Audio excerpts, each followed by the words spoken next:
So Netflix OTT ஆப்ல வந்துட்டு ஒரு தரமான சைக்கோ த்ரில்லர் சீரிஸாக வெளியே இருக்க அன்ஃபெமிலியர் அப்படின்ற வெப்சீரிஸோட ரிவ்யூ பத்தி தான் இந்த வீடியோல வந்து நாம பார்க்க போறோம். ஸோ வாங்க வீடியோக்குள்ள சீக்கிரமா போயிடலாம். இந்த சீரிஸை டோட்டலா வந்து ஒரு 6 எபிசோட் கொண்டு பிளான் பண்ணியிருக்காங்க. ஒரு எபிசோடுமே 1 hour டியூரேஷன் வந்துருது. சரி, கதை அப்படின்னு பார்க்கும்போது நம்ம சீரிஸோட ஹீரோ அதுக்கப்புறம் ஹீரோயின் இவங்க 2 பேருக்குமே மேரேஜ் ஆயிட்டு 17 வயசுல ஒரு பொண்ணு இருப்பாங்க. ஸோ அவங்களுடைய பர்த்டே செலிப்ரேஷனுக்காக இவங்க எல்லாருமே ரெடி ஆயிட்டு இருக்கும்போது திடீர்னு இவங்களுக்கு பாத்தீங்கன்னா ஒரு கால் வருது. ஸோ அந்த நபரை இவங்க ரெஸ்கியூ பண்ணி அவங்களுடைய வீட்டுக்கு கொண்டு வந்ததுக்கு அப்புறம் அந்த நபர் பாத்தீங்கன்னா இவங்களுடைய டீட்டெயில்ஸை வந்துட்டு 1 by 1 கலெக்ட் பண்ண ஆரம்பிக்கிறான்.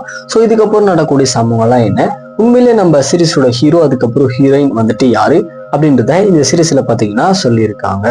இந்த சீரிஸோட ஒரு எபிசோடுமே ஸ்லோ அண்ட் ஸ்டெடியா சூப்பரா கொண்டு போயிருப்பாங்க. இன்ஃபேக்ட் இந்த சீரிஸ்ல வரக்கூடிய ஒரு ஆக்ஷன் சீக்வன்ஸுமே பாத்தீங்கன்னா தரமா எடுத்திருப்பாங்க.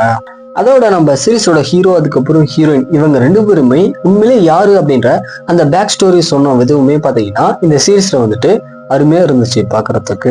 டெக்னிக்கல் சைடு அப்படின்னு பார்க்கும்போது சரி, cinematography, background music, sound effect எல்லாமே தரமா பண்ணியிருக்காங்க. ஸோ கண்டிப்பா இந்த சீரிஸை ட்ரை பண்ணி பாருங்க. இப்போ நெட்ஃபிளிக்ஸ்ல தமிழ் டப்பிங்கோட ஸ்ட்ரீம் பண்ணியிருக்காங்க. ஸோ செக் பண்ணி பார்த்துக்கோங்க. இந்த மாதிரியான மூவிஸ் அதுக்கப்புறம் வெப் சீரிஸோட அப்டேட் தெரிஞ்சுக்கணும் அப்படின்னா மறக்காம சேனலை சப்ஸ்கிரைப் பண்ணிக்கோங்க.